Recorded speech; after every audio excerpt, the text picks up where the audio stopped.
Have you ever felt like your mixes are missing that professional touch? Or maybe you feel like the instruments within your mix are competing with each other? Well, today we're going to talk about one of the most important tools in audio production, EQ. We're going to talk about what it is, how it works, and why it's so important for your music. So to start, what is EQ? EQ stands for equalization. It's a tool that's used to adjust the balance of frequencies in an audio signal. With EQ, you can emphasize or reduce certain frequencies to shape how something fits into the mix. Whether you're working on balancing vocals, instruments, or the sound of an entire track, EQ is your best tool for shaping frequency content. There are three key parameters to EQ: the center frequency, gain, and Q. The center frequency is the specific frequency you're targeting. For example, if you're tweaking the low end, you might center your adjustment around 80 Hz. Next, we have the gain, which adjusts the amount of energy that is added or removed from that frequency. So you can use it to either boost or cut the center frequency to make it louder or quieter. Now, how much of the content around 80 Hz that gets boosted is controlled by the Q. Q controls the width of an adjustment. A narrow Q targets a specific frequency, while a wide Q affects a much broader range. Having a larger Q will affect a smaller area, whereas having a small Q affects a wider range of frequencies surrounding the center frequency. So it's an inverse relationship. These are the main parameters that you can use to experiment and find new ways to adjust the tone of your sound. Next, we'll go over the two main types of EQ that you'll come across: graphic EQ and parametric EQ. Have you ever wanted to release a cover song? Well, DistroKid makes it super simple to release a cover of your favorite song. They handle all of the licensing so that you can focus on getting your music recorded and uploaded. Maybe you've been thinking about releasing a Christmas song, and personally, I think that the first few months of the year is a great time to start writing Christmas music. You know, the festive feeling is still fresh in your mind, and you've got all year to finish the tunes and plan the release. DistroKid artists can upload their cover for $12 a year per song. That's only $1 per month. Publishing a cover song is a great and familiar way to keep releasing music that your listeners will love, but without having to agonize over how to write the perfect chorus or how the bridge is going to go. There's no songwriting fuss. You can get started with DistroKid today using the link in the description and get a discount off your first year's subscription. Graphic EQ has a set of fixed frequency bands, each with its own slider that controls the gain of a set frequency range. The vertical position of the sliders creates a graph of the EQ correction. With this interface, you have control over the gain of set frequency points. You simply adjust the sliders to either boost or cut these frequencies to create a graphic representation of your EQ curve. This makes it super simple to set up, perfect for quick corrections, and it's often used in older live sound equipment, like this DBX graphic EQ, but it can also be used in the studio, like this API 560. I don't usually use graphic EQs when mixing, but I do find myself using the one in Final Cut Pro if I need to make any last-minute EQing adjustments. Parametric EQ, on the other hand, gives you way more control. You can adjust not only the gain, but also the center frequency and the Q for each band. The choice between graphic or parametric EQ depends on your workflow. Graphic EQ's fixed frequency points can force you to be less particular about your adjustment, which can allow you to make a decision faster, but it also does have some limitations. Parametric EQ, on the other hand, gives you total control over the frequency, gain, and Q of each band, which is perfect for surgically precise adjustments in the studio, like eliminating problematic frequencies or carving out space between instruments. Next, we'll talk about the different types of EQ adjustments.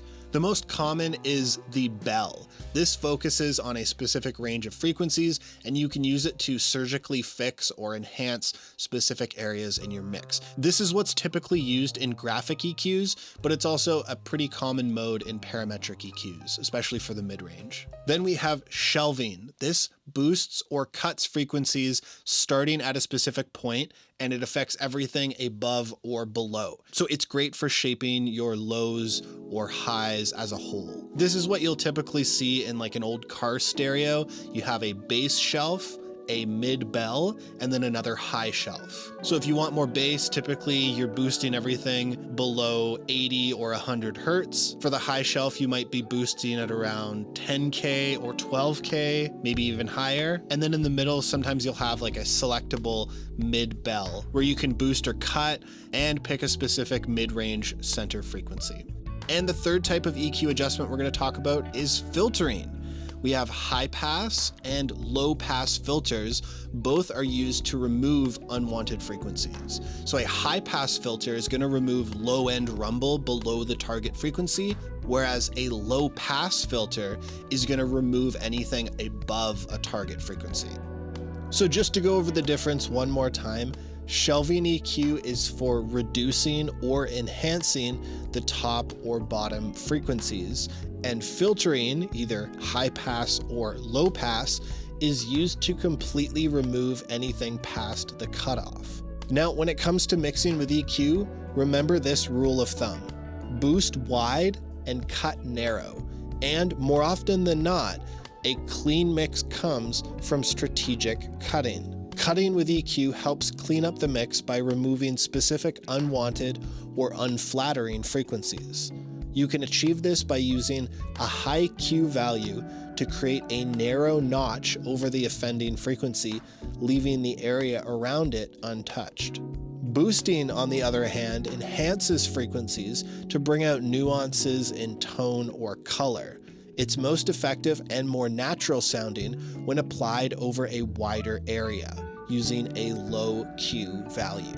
Using boosts and cuts together will help the instruments in your track fit together perfectly.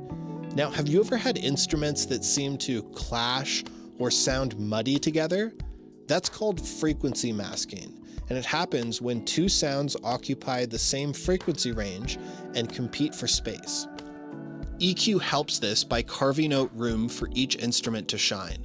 For example, you might cut the low mids on the guitars to make room for the vocals, or you might cut a notch in your bass for your kick drum to poke through. This example is from the song Hand Grenade by Lexene.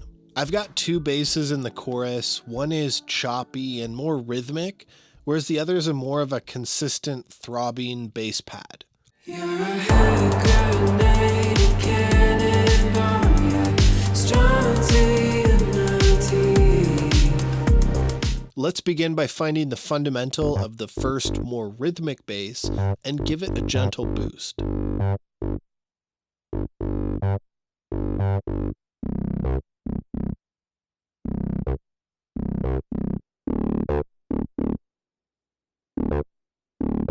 I'm then going to notch that same frequency out of the second, more pad-like bass. So I ended up boosting around 330 hertz here, kind of up in the low mids actually. So let's cut a bit of that frequency from the bass pad and hear both together. Now let's use a high pass filter to cut some sub out of the bass pad, and we'll do the same with a higher cutoff on the rhythmic bass to clear up the low end. Next, we could try filtering some highs out of each bass part. Maybe use a low pass filter to clean up the highs without sacrificing too much of the tone in the mix. So let's finally check in with the rest of the track. I'm afraid of all the things that you could do with me. You're a hand grenade, a cannonball, yeah. Strong TNT. I'm afraid of all the things that you could do with me. You're a hand grenade, cannonball.